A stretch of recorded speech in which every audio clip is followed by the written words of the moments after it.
Hello everyone, इन आया classes में आपका स्वागत है।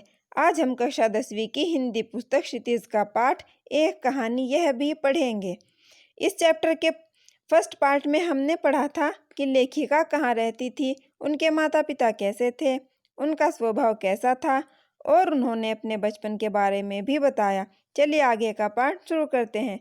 लेखिका बताती हैं कि उस समय हमारे परिवार में लड़की के विवाह की जो अनिवार्य योग्यता थी वह थी उम्र 16 वर्ष और शिक्षा मैट्रिक यानी 10वीं पास। और सन 1944 में सुशीला जो उनकी बड़ी बहन थी उसने यह योग्यता प्राप्त कर ली, इसलिए उसकी शादी कर दी गई और वह कोलकाता चली गई। दोनों बड़े भाई भी पढ़ाई करने के लिए बाहर चले गए। इन लोगों की छत्र छाया के हटते ही जब लेखिका के भाई बहन उनसे दूर हुए तो उन्हें अपने बारे में सोचने का मौका मिला। वे कहती हैं कि पिताजी का ध्यान भी पहली बार मुझ पर केंद्रित हुआ। वे मुझ पर ध्यान देने लगे। जिस उम्र में लड़कियों को स्कूली शिक्षा के साथ साथ घर के कामकाज और कुशल पाकशास्त्री बनाने के नुस्खे जुटाए जाते, मतलब लड़कियों को कुशलता से खाना बनाना सिखाया जाता, उनके पिताजी उन्हें रसोई से दूर रहने को कहते। रसोई को वह भटियार खाना कहते थे और उनके अनुसार रसोई में जाना अपनी अक्षमता और प्रतिभा को भट्टी में झोंकने के समान था। उनके घर में हर दिन विभिन्न राजनीतिक पार्टियों के लोग आते रहते और जमकर बहस करते। ये काम उनके पिताजी का प्रिय शगल था। जब लेखिका वहाँ चाय नाश्ता देने के लिए जाती तो वह उन्हें भी अपने पास बैठने को कहते और वे चाहते थे कि मैं भी जानूं कि देश में क्या हो रहा है। उन दिनों देश में उथल पुथल भी बहुत मची हुई थी। सन 1942 के आंदोलन के बाद से तो पूरा देश जैसे खोल रहा था, लोगों में गुस्सा था। लेकिन वे कहती हैं कि मुझे इन राजनीतिक पार्टियों की नीतियाँ समझ में नहीं आती थी। मैं उनके आपसी मतभेदों को भी समझ नहीं पाती थी। हाँ, लेकिन क्रांतिकारियों और देशभक्त शहीदों की कुर्बानियों से मन जरूर दुखी रहता था।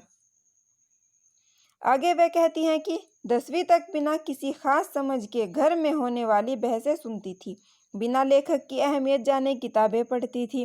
फिर उन्होंने सन 1945 में 10वीं पास कर ली और फर्स्ट ईयर में आ गई।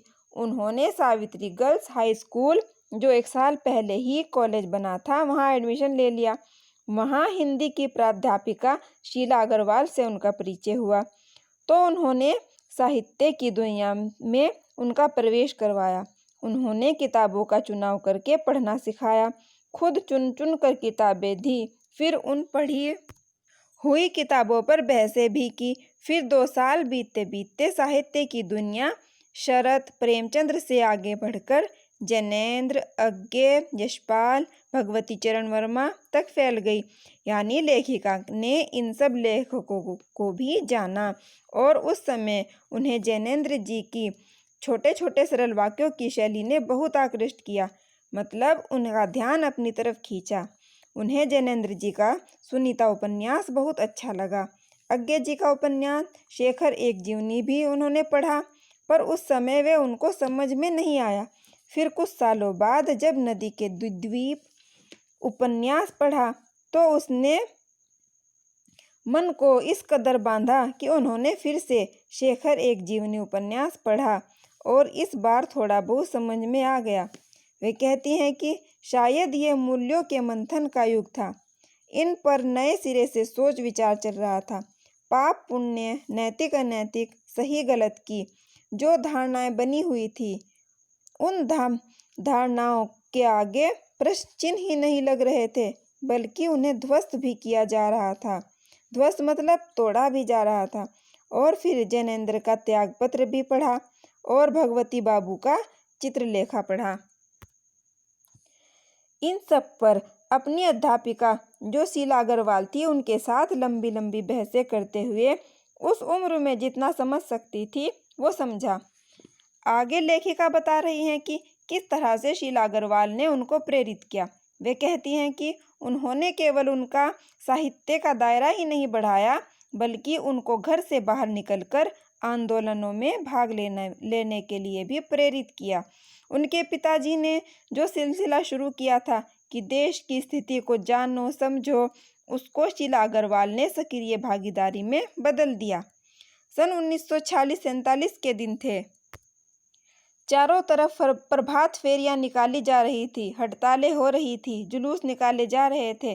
तो ऐसी स्थिति में क्या घर पर बैठे रहना संभव था? उस समय हर युवा इनसे जुड़ना चाहता था। लेखिका कहती हैं कि मैं भी उस समय युवा थी और शीला अग्रवाल ने जो जोशीली बातों ने मेरी रगों में बहते खून को लावे में बदल दिया। मतलब उनके अंदर का जोश उमड़ पड़ा, उनका खून खौलने लगा। तो उन्होंने भी इन आंदोलनों में सक्रिय रूप से भाग लेना शुरू किया। उनके पिताजी ने वैसे तो उन्हें आज़ादी दी हुई थी कि उनकी उपस्थिति में घर में आए लोगों के बीच उठूं बैठूं जानूं समझूं, पर वे नहीं चाहते थे कि लड़की घर से बाहर निकलकर राजनीतिक गतिविधियों में भाग ले, हाथ उठाकर नारे लगाए, हड़तालें करवाती फिरे, लड़कों के साथ साथ शहर की सड़कों पर फिरे। ये सब पिताजी को बर्दाश्त नहीं हो रहा था। वे कहती हैं कि अपने पिता की दी हुई आज़ादी के दायरे में चलना मेरे लिए कठिन था। जब रगों में लहू की जगह लावा बहता हो, जोश उमड़ रहा हो, तो सारा भय समाप्त हो जाता है। सारी वर्जनाएं, सारे निषेध समाप्त हो जाते हैं। और उनके पिताजी, जिनके क्रोध के आगे सब कांपते थे, उनसे टक्कर लेने का जो सिलसिला तब शुरू हुआ, वह तब तक चला जब उन्होंने राजेंद्र यादव जी से शादी की, जो हिंदी के प्रमुख कथाकार एवं हंस पत्रिका के संपादक थे। आगे कहती हैं कि यश कामना बल्कि यश लिप्सा पिताजी की सबसे बड़ी कमजोरी थी। वह चाहते थे कि समाज में उनका नाम हो और उनके जीवन की धुरी यह सिद्धांत था कि व्यक्ति को कुछ विशिष्ट बनकर जीना चाहिए, कुछ ऐसे काम करने चाहिए कि समाज में उसका नाम हो, उसे खूब मान सम्मान और प्रतिष्ठा मिले, उनका वर्चस्व हो। और अपने पिता के इसी स्वभाव के कारण ही कई बार तो लेखिका उनके कोप से बच गई थी। एक बार कॉलेज से प्रिंसिपल का पत्र आया, उन्होंने पिताजी को मिलने बुलाया। लेखिका कहती हैं कि उन्होंने पिताजी को मेरी गतिविधियों के बारे में जानकारी दी। पत्र को पढ़ते ही पिताजी आग बबूला हो गए, यानी उन्हें क्रोध आ गया। ये लड़की मुझे कहीं मुंह दिखाने लायक नहीं छोड़ेगी। अब पता नहीं वहां जाकर क्या क्या सुनना पड़ेगा। 4 बच्चे पहले भी पढ़े, लेकिन किसी ने ऐसा दिन नहीं दिखाया। उनके पिताजी गुस्से से भन्नाते हुए कॉलेज गए। जब लौटकर पता नहीं क्या करेंगे, इसलिए मैं पड़ोस की एक सहेली के यहाँ जाकर बैठ गई। लेखिका ने अपनी माँ को कह दिया कि जब पिताजी लौटकर आए और उनका गुबार निकल जाए, मतलब गुस्सा शांत हो जाए, तब मुझे बुला लेना। लेकिन माँ ने कहा कि घर चलो, वे तो बहुत खुश हैं। तो विश्वास नहीं हुआ। वे घर तो चली गई, लेकिन डरते डरते। उनके पिताजी बोले, सारे कॉलेज की लड़कियों पर इतना रौब है तेरा? सारा कॉलेज तुम 3 लड़कियों के इशारों पर चल रहा है। प्रिंसिपल बहुत परेशान थी और बार बार आग्रह कर रही थी कि तुझे घर बिठा लूं, क्योंकि वे लोग किसी तरह डरा कर डांट डपट कर लड़कियों को क्लास में भेजते हैं और तुम लोगों के एक इशारे पर ही लड़कियां क्लास छोड़कर मैदान में जमा हो जाती हैं, नारे लगाने लगती हैं। तुम्हारी वजह से कॉलेज चलाना मुश्किल हो गया है उन लोगों को। इस बात पर उनके पिताजी ने प्रिंसिपल को बड़े गर्व से कहा कि यह तो पूरे देश की पुकार है, इसे कोई कैसे रोक सकता है। पिताजी बहुत ही प्रसन्नता से यह सब बातें बता रहे थे और वे अवाक खड़ी थी। ना तो मुझे अपनी आंखों पर विश्वास हो रहा था और ना ही कानों पर यही हकीकत थी। लेखिका को एक घटना और याद आती है। आज़ाद हिंद फौज के मुकदमे का सिलसिला था। सभी कॉलेजों, स्कूलों और दुकानों के लिए हड़ताल का ऐलान था। जो हड़ताल नहीं कर रहे थे, छात्रों का एक बहुत बड़ा समूह वहां जाकर हड़ताल करवा रहा था। शाम को अजमेर के सभी विद्यार्थी चौपड़ यानी मुख्य बाजार के चौराहे पर इकट्ठा हुए और फिर भाषणबाजी हुई। इस बीच पिताजी के एक दकियानुसी मित्र ने उनके पिताजी को खूब भड़का दिया। अरे, उस मन्नू की तो मत मारी गई है। पर भंडारी जी, आपको क्या हुआ? ठीक है, आपने लड़कियों को आज़ादी दी हुई है, पर जाने कैसे उल्टे सीधे लड़कों के साथ हड़तालें करवाती, हुड़दंग मचाती फिर रही हैं। क्या ये सब इन्हें शोभा देता है? आपको मान मर्यादा इज्जत आबरू का ख्याल है भी या नहीं।